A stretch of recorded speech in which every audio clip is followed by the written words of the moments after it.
स्वागत है आपका हमारे YouTube चैनल एचएमबी क्लासेस में। तमाम स्टूडेंट्स का हमारे YouTube चैनल में आपका स्वागत है। दोस्तों, अपना जो टॉपिक चल रहा है मैथ्स का, अभी चल रहा है परसेंटेज। परसेंटेज के दो पार्ट कंप्लीट हो चुके हैं, जिसमें दोनों टॉपिक्स में बेसिक्स के बारे में बताया गया कि परसेंटेज को किस तरह से अपन को यूज करना है, फ्रैक्शन से परसेंटेज कैसे कन्वर्ट किया जाता है और परसेंटेज से पुनः भिन्न में कैसे कन्वर्ट किया जाता है। इससे संबंधित बातें अपन ने पहले दो वीडियो में डिस्कस की। आज जो नया वीडियो डिस्कस कर रहे हैं उसमें आपको परसेंटेज का बेसिक चीज एक बार फिर से बताई जाएगी। उसमें कुछ क्या चेंज आ सकता है, किस तरह के क्वेश्चंस पूछे जाते हैं, छोटे से लेवल में क्या क्वेश्चंस पूछे जा सकते हैं, कौन सा लेवल रह सकता है और किस हिसाब से अपन को तैयारी करनी है। देखो, अपन स्टार्ट करते हैं परसेंटेज का थर्ड पार्ट। अरे टॉपिक का नाम है परसेंटेज, बोले तो प्रतिशत। देखो, मैंने एक चीज बताई थी कि साहब यदि किसी वस्तु में पहले 10% की वृद्धि हुई, फिर 10% की कमी हुई, तो एक्चुअल में उस वस्तु में कितने परसेंट की वृद्धि या कमी हुई, ऐसे सवाल अपन को देखने होंगे। तो मैंने एक चीज समझाई थी, तो इसी हिसाब से मैं एक क्वेश्चन लिखता हूं और इस क्वेश्चन के जरिए मैं आपको सारी चीज बताना चाहूंगा। इस क्वेश्चन में आप थोड़ा नोट करना कि क्या चीज मैं बताना चाहता हूं और किस तरह से आपको सिद्ध करना है। देखो, एक क्वेश्चन लिख रहा हूं, यदि किसी वस्तु के मूल्य में पहले 10% की वृद्धि की जाए और फिर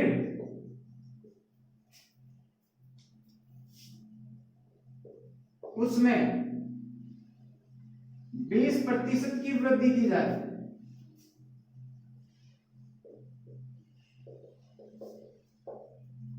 तो उस वस्तु में एक बार समझने की कोशिश करना है किस तरह से एग्जाम में क्वेश्चंस आते हैं, उनकी लैंग्वेज क्या होती है, इस कारण मैं लिखवा रहा हूं। वृद्धि की जाए तो उस वस्तु में होने वाली वृद्धि या कमी ज्ञात कीजिए। मान लो यदि किसी वस्तु के मूल्य में पहले 10% की वृद्धि की जाए, फिर उसमें 20% की वृद्धि की जाए, तो एक्चुअल में ऐसी कंडीशंस में दोनों बार होने वाली वृद्धि या कमी ज्ञात कीजिए। ये चीज अपन को निकालनी है। तो देखो, समझो पहले, स्टार्टिंग में वस्तु का प्राइस कितना मान सकते हैं अपन भाई? टोटल किसी भी चीज को पहले अपन स्टार्टिंग में कितना मान सकते हैं? 100। अब बताओ, उस वस्तु के मूल्य में पहले 10% की वृद्धि, तो कितना लिख सकता हूं मैं? 110/100। क्योंकि किसी भी चीज में वृद्धि होगी वो भी 100 पे होगी और कमी होगी वो भी किस पे होगी? 100। अब इस पर 10% की वृद्धि की जाए, यदि उसमें फिर से कितने परसेंट की वृद्धि कर दी गई? 20% की, तो कितना लिखो? 120/100। तो उस वस्तु में टोटल कितने परसेंट की वृद्धि या कमी हुई? देखो, 100 था, 100 से 100 कट गया, इन दो जीरो से ये दो जीरो गई। अब 12 को 11 से गुणा करो, 132। अब बताओ भाई, स्टार्टिंग में कितनी थी भाई? काट पीट के कितनी है? 132। 100 था स्टार्टिंग में, जो बढ़ के कितनी हो गई? 132। कितनी हुई भाई? 132। अब बताओ कितने परसेंट की वृद्धि हुई? 32% की वृद्धि हुई। ये था फर्स्ट मेथड। सेकंड मेथड की बात करूं मैं, सेकंड मेथड देखो, इसके 3-4 तरीके हैं, जो चाहे आप यूज कर सकते हो। सेकंड मेथड, 100 था, 100 माना, 100 पर 10% बढ़ा दिया जाए। 10% बढ़ा दिया तो बताओ भाई, 100 पर 10% बढ़ा दिया तो 100 का 10% कितना होता है? 100 का 10% 10% ही होता है। मैं पूछता 100 का 20% कितना होता है? तो 20% ही होता है। कैसे होता है? 100 इसका 10% तो 10/100, 100 से 100 चला गया, बताओ कितना परसेंट? 10%। तो कहने का मतलब अगर 100 की वैल्यू निकालनी हो, जितना परसेंट पूछा था वो उतना ही होता है। तो भाई 10% बढ़ा दिया, प्लस का 10 हो गया तो कितना हो गया 110। अब जो वस्तु है, अब इस पर कितने परसेंट की वृद्धि कर दी गई, 20% की वृद्धि कर दी गई। अब बताओ 20% की वृद्धि कर दी जाए तो बताओ 110 का 20% निकाल लो, 20/100। इन दो जीरो से ये दो जीरो, 11 दूनी 22। बताओ भाई 110 का अगर 20% निकालोगे तो कितना हो जाएगा 22। तो 110 में 22 जोड़ो, कितना हो जाएगा 132। स्टार्टिंग में कितनी थी 100, जो बढ़ के कितनी होगी 132। कितने परसेंट की वृद्धि हुई, ये 32।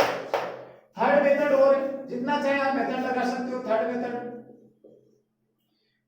आता है भाई फॉर्मूला, जो आपको पता है 10वीं और 12वीं में मेथड चलता था, याद शायद अभी याद नहीं आ रहा हो आपको, तो मैं लिखूंगा जैसे याद आ जाएगा आपको, x plus Y plus x into Y बटा 100। x की वैल्यू कितनी मान ली अपन ने 10, प्लस y की वैल्यू कितनी मानी 20, प्लस 10 इंटू 20 बटा 100। यहां पर देखो दो जीरो से ये दो जीरो से लिखी, 20 और 10 प्लस किया तो कितने हो जाएगा 30, प्लस ये दो बच गया, यहाँ पे टोटल हो गया कितना 32। इस हिसाब से जो चाहे आप मेथड लगा सकते हो, जो चाहे आप कर सकते हो, आपकी इच्छा है। देखो नेक्स्ट, इस सवाल की लैंग्वेज ऐसे आइडिया मैं थोड़ा सा चेंज करता जाऊंगा और आपको समझाता जाऊंगा। जैसे जैसे सवाल समझ में आता है आप उतारते जाओ, आराम से समझने की कोशिश करो, और उम्मीद करता हूं कि आपको सब कुछ समझ में आ रहा होगा। और नहीं आ रहा है तो एक बार फिर से समझने की कोशिश करना। मैं एक नॉर्मल सवाल और लूंगा, फिर आपका लेवल बढ़ाऊंगा। जो बताना चाह रहा हूं तो किस हिसाब से पूछता है वो क्वेश्चन बाद में लिखूंगा। एक क्वेश्चन और एक्सरसाइज और करता हूं। यदि किसी सब्जी के मूल्य में, सब्जी के मूल्य में पहले 20% की वृद्धि हो,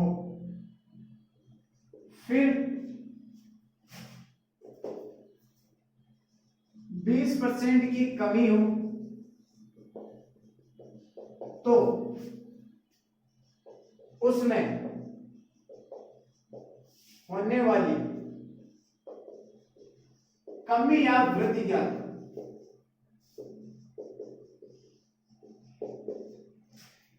इस प्रकार के सवालों को आप जरा फटाक से करो।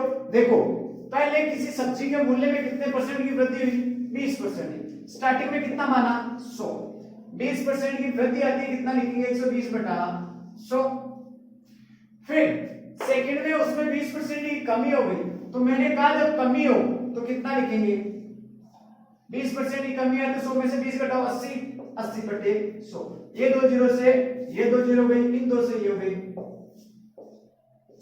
12 को 8 से गुणा करो कितना आया 96। अब बताओ स्टार्टिंग में कितनी थी 100, जो कि अब कितनी आई घटकर कितनी होगी 96। 100 थी जो घटकर हो गई 96। अब बताओ कितने परसेंट की कमी है 4% की। और यही कमी ऐसे में ऑप्शन आएगा कि 4% की कमी। ये आपका एग्जैक्ट आंसर सही आंसर आ गया। तो दोस्तों मैं जो कहना चाहता हूं उस पर आप ध्यान दो कि साहब जो चाहे आप मेथड लगा सकते हो, वो भी कर सकते हो। x प्लस वाई की जगह जहां पर कमी आए वहां माइनस का चिन्ह लगा देना, और बाकी आप सबसे बेस्ट यही रहता है फटाक से, कोई झमेला नहीं, किसी तरह का कोई कंप्रोमाइज नहीं, सवाल में फटाक से कर सकते हो आप। मान लो अब मैं एक चीज बताना चाहता हूं, देखो ये तो सवाल मैंने करवा दिया, देखो चीज को थोड़ा सा ध्यान से समझना, समझने की कोशिश करना। ये जो सवाल समझा रहा हूं मैं, ध्यान देना। मान लो कोई एग्जांपल, उसमें किसी सब्जी का या कुछ भी मान लो, उसमें पहले 10% की वृद्धि हो गई, और फिर मान लो 20% की वृद्धि हो गई, और फिर मान लो 30% की कमी हो गई। तो उस वस्तु में होने वाली कमी या वृद्धि क्या है। अब की बार 2 के बजाय कितना है 3, चाहे 3 और 4 सबको एक ही वैल्यू। स्टार्टिंग में कितना माना 100, 10% की वृद्धि का मतलब 110 बटा 100, 20% वृद्धि का मतलब 120 बटा 100। अब 30% की कमी का मतलब हो गया 100 में से 30 घटाओ 70/100।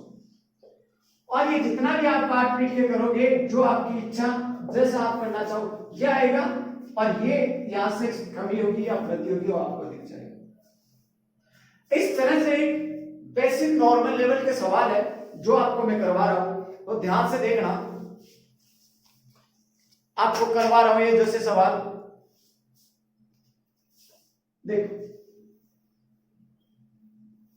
ये सारे कमी और वृद्धि से संबंधित सवाल है जो मैंने लास्ट क्लास में भी एक बार एक सवाल करवाया था, लेकिन आजकल ये नहीं पूछता है।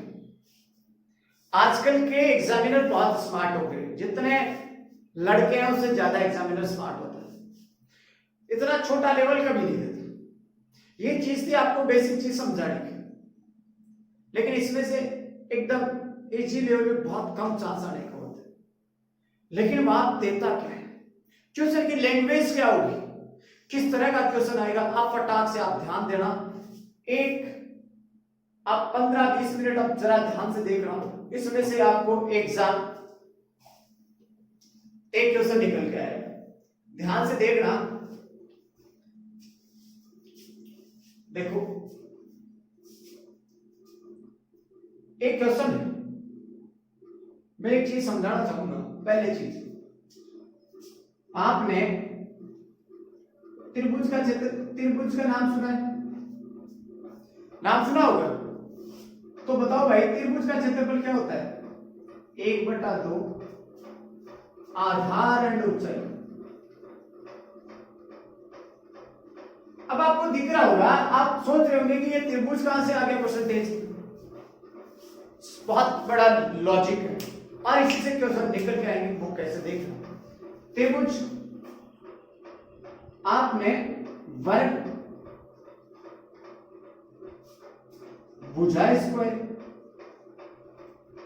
वृत्त, वृत्त का क्षेत्रफल सुना है आपने, वृत्त का क्षेत्रफल क्या था? भुजा स्क्वायर, वृत्त का पाई आर स्क्वायर,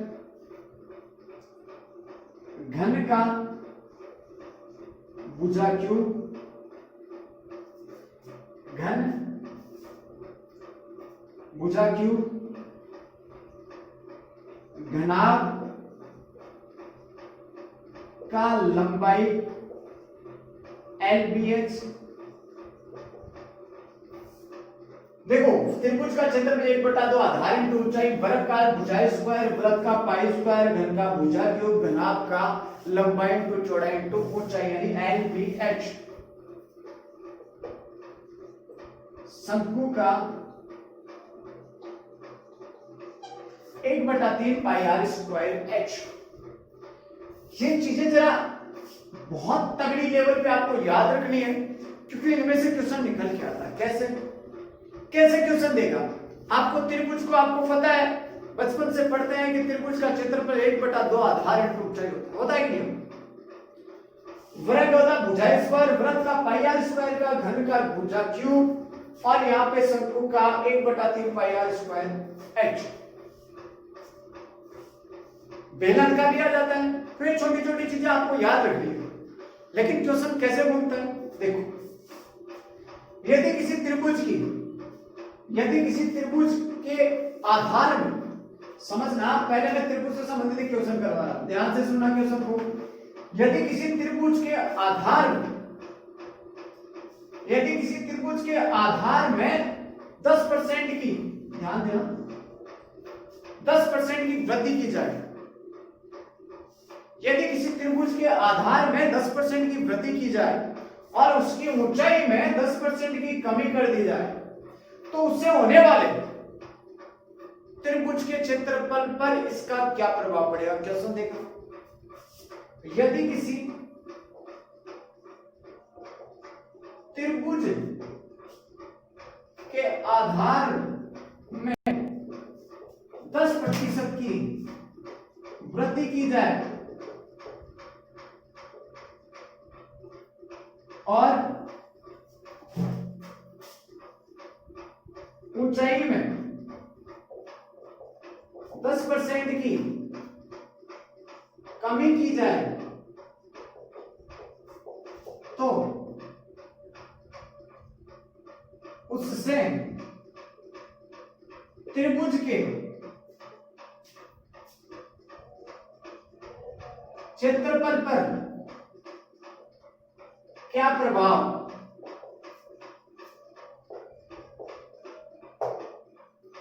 यदि किसी त्रिभुज के, ध्यान से सुनो, यदि किसी त्रिभुज के आधार में 10% की वृद्धि की जाए और ऊंचाई में 10% की कमी की जाए तो उससे त्रिभुज के क्षेत्रफल पर होने वाला प्रभाव ज्ञात कीजिए। अब देखो भाई, चीज वही है लेकिन कंफ्यूज कर रहा है। अब देखो भाई, त्रिभुज का क्षेत्रफल का क्या फॉर्मूला है? 1/2 आधार इंटू ऊंचाई। तो बताओ जरा, इसमें आधार भी आ गया और ऊंचाई भी आ गया, तो मैं क्या करूंगा? 1/2 का यूज करूंगा क्या? बस यही कंफ्यूज वाली बात है, यही बंदा मिस्टेक में मार जाता है। तो वो क्या करेगा? 1/2 भी लेगा, आधार भी लेगा, ऊंचाई लेगा, जिससे कि आपका गलत होने का चांस होता है। ऐसी कंडीशन में ध्यान देना बेटा, हमेशा जो 1/2 है ऐसी स्थिति में कांस्टेंट रहेंगे। कांस्टेंट बोले तो स्थिर रहेंगे। यदि किसी चीज के मान में परिवर्तन नहीं किया जा सके, वो आपका स्थिरांक होता है, यानी किसी चीज का मान स्थिर होना। और वही कांस्टेंट यानी उसके मान में कोई परिवर्तन नहीं किया जा सकता। क्यों नहीं किया जा सकता? आप पूछोगे कि सर क्यों नहीं किया जा सकता? तो इसका लॉजिक है, वो सिर्फ त्रिभुज के आधार की बात कर रहे हैं और ऊंचाई की बात कर रहे हैं। जब आधार ऊंचाई ही के बारे में निकालना है तो यहां पर इसका कोई औचित्य नहीं, इसका कोई औचित्य नहीं है। इस कारण इसको कांस्टेंट मान लिया जाता है। मान पाई आर स्क्वायर होगी, पाई आर स्क्वायर में तो वो त्रिज्या की बात करेगा, पाई का यहाँ कोई औचित्य नहीं है। तो इस कारण इसके मान को यहाँ 1/2 को छोड़ दिया जाएगा और वही आपका मेथड पुराना सोप माना जाता है कि नहीं माना जाता? अब बताओ, आधार में 10% की वृद्धि तो बोले तो 110/100 और ऊंचाई में 10% की कमी तो भाई 90/100। इस सोच से ये सोच चला गया, इस सोच से ये 11,999। एक बात तो स्टार्टिंग में कितना था? 100, जो घटकर कितना हो गया? 99 में कितने परसेंट की कमी आई भाई? 1% की। और यही आंसर आपके पास होगा। ऐसी चीज आपको देखने को मिलेगी। फटाक से आप जरा इस सिचुएशन को उठाओ और उतारो और कोशिश करो फटाक से समझने की, ज्यादा से ज्यादा। देखो मैं नेक्स्ट एक्सरसाइज और करवाता हूं।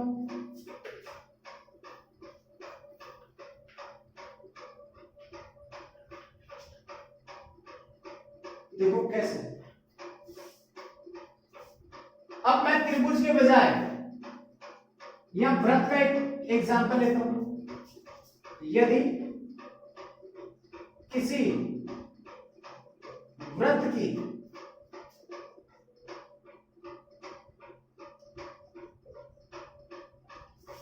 त्रिज्याओं को यदि किसी वृत्त की त्रिज्याओं को 20% बढ़ा दिया जाए तो इससे वृत्त के क्षेत्रफल में क्या प्रभाव पड़ेगा? यदि किसी वृत्त की त्रिज्याओं को 20% बढ़ा दिया जाए तो इससे वृत्त के क्षेत्रफल पर क्या प्रभाव पड़ेगा? अब आपको फिर से वही चीज कि सर वृत्त का क्षेत्रफल क्या होता है? पाई आर स्क्वायर। क्या होता है? पाई आर स्क्वायर। तो साहब पाई का मान कितना होता है? 3.14 होता है, 22/7 होता है कि नहीं होता? लेकिन यहां पर वो सिर्फ और सिर्फ त्रिज्या की बात करें। किसकी बात करें? त्रिज्या। तो स्टार्टिंग में कितना मानते हैं? 100 और पाई को कांस्टेंट मान लिया जा सकता है, जो मैंने कहा पिछली बार, अभी नेक्स्ट पिछले क्लास क्वेश्चन में बताया था। 100। अब बताओ भाई, यहां पर एक चीज नोट करना, वृत्त का क्षेत्रफल क्या है? पाई आर स्क्वायर। पाई आपका कांस्टेंट रहेगा, इसका मतलब कोई औचित्य नहीं है। क्या मैं इस आर स्क्वायर को आर इंटू आर लिख सकता हूं?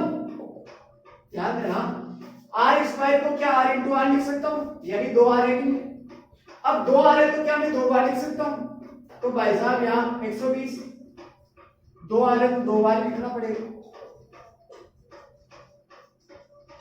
इस 100 से ये 100 चला गया, इस 100 से ये 100 चला गया। बताओ 12 को 12 से गुणा करो, 144। 100 था जो बढ़कर हो गया 144, तो बताओ कितने परसेंट की वृद्धि हुई भाई? 144, यानी 44% की वृद्धि। 44 की आपका यहाँ इंक्रीज हो, 44 का। इस तरह से ये क्वेश्चंस आपको सामने बहुत सारे, फिर एग्जांपल करवाता हूं, देखो ऐसे आप जरा ध्यान से देखोगे, समझने की कोशिश करोगे, पूरे लेक्चर को पढ़ोगे तो हर चीज समझ में आएगी।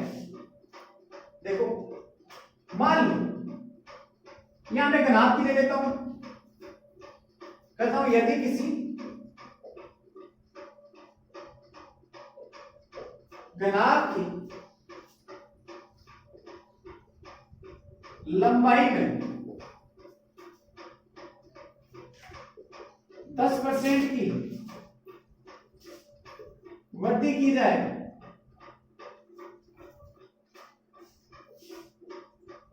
चौड़ाई में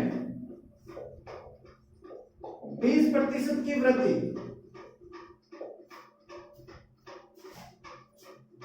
और ऊंचाई में 30% की वृद्धि की जाए,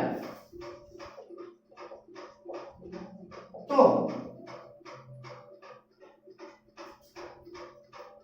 घनाभ के क्षेत्रफल पर क्या प्रभाव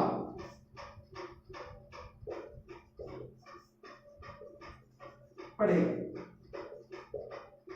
कैसे? अब एक बार बताओ, 100 माना, यहां घनाभ का क्षेत्रफल क्या होता है? लंबाई चौड़ाई, लंबाई इंटू चौड़ाई इंटू ऊंचाई। तो देखो भाई, तब क्षेत्रफल यह होता है, तो 100 मान लिया। 100 मान के ध्यान से देखना, स्टार्टिंग में आपने कितना मान लिया? 100। अब भाई साहब 10% की वृद्धि का मतलब कितना लिख लिया? 110/100। और चौड़ाई में 20% की वृद्धि, तो बताओ 120/100। और ऊंचाई में भी 30% की वृद्धि, तो 130/100। अब LBH आया। अब कई स्टूडेंट्स क्या करते हैं, LBH आती है L into B into H. L का मतलब 10 इंटू 20 इंटू 30, बोले तो 2000। भगवान, कई बार स्टूडेंट्स को मैंने क्लास में देखा है, जैसे आते हैं आपने, वो क्या करेगा भाई, फॉर्मूला क्या होता है? LBH मतलब तीनों को गुणा कर दो, लेकिन आपको ऐसा नहीं करना, ध्यान रखना चीज वही है। तो देखो काट लो, इतना हो सके काट लो, नहीं काटा है तो छोड़ देना। यहाँ पे 5, यहाँ पे 6, 66 इंटू 13/5, 23 का 78, 78,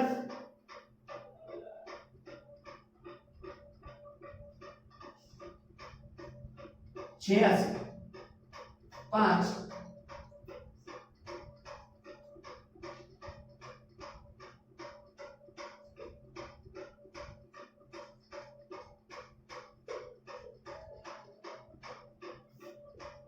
अब देखो एक अपने जब इसका कैलकुलेशन किया तो 173.6 आ रहा है। स्टार्टिंग में था 100, जो हो गया 173.6। एक्चुअल में 100 से कितना ज्यादा आया? 73.6 की वृद्धि आई। कितने की आई? 73.6, 73.6 की वृद्धि आई भाई। ऐसे सवाल अपन को करने, ये चीज आपको मेरे साथ समझ में आ गई होगी। नहीं समझ में आई तो फिर से मैं एक बार ट्राई करता हूं। देखो एक सवाल और लिखता हूं, अगर मेरे हिसाब से समझ में आ रहा होगा, फिर भी नहीं आ रहा तो एक आध एक दो क्वेश्चन और लिखाऊंगा मैं फटाक से। देखो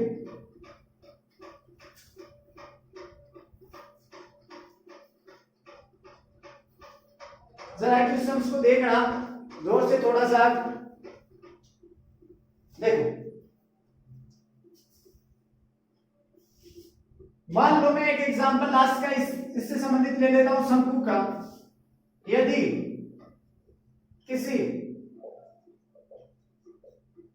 शंकु की त्रिज्या में 10% की वृद्धि की जाए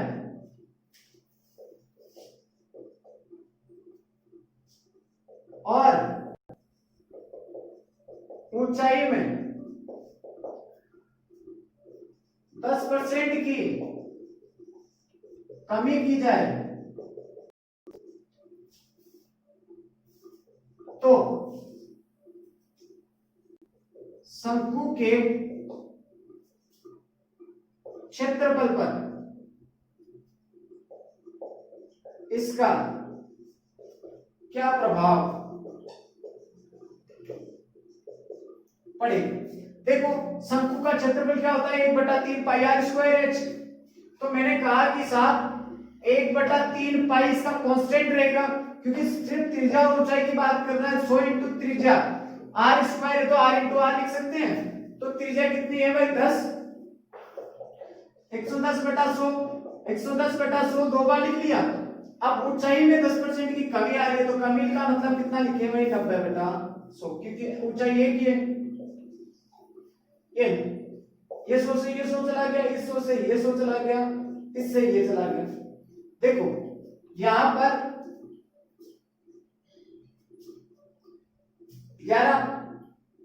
11 इंटू 11 इंटू 9 बटा 10, 99 इंटू 11 9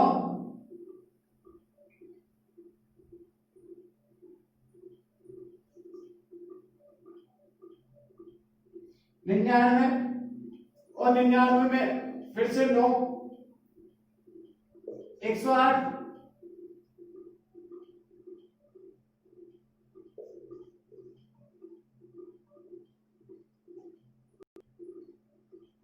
बटा 10, 10 तो था ही था। यहां पे 9.9 इंटू 11 ये आपके पास स्टार्टिंग की वैल्यू थी, फिर बाद में ये वैल्यू आ गई। इस तरह से आपको वृद्धि और कमी निकालनी है। कैसे भी आपकी जैसी इच्छा हो आप कर सकते हो, लेकिन ये चीज ध्यान रखना कांस्टेंट वाली चीज। अब चाहे वृद्धि कर लो कमी कर लो, आपको प्रत्येक सवाल आ जाएगा कितना कैलकुलेशन कितना ही बढ़ाओ। देखो मान लो मैं एक चीज और लेता हूं,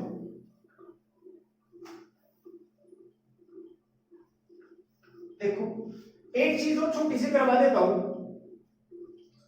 मान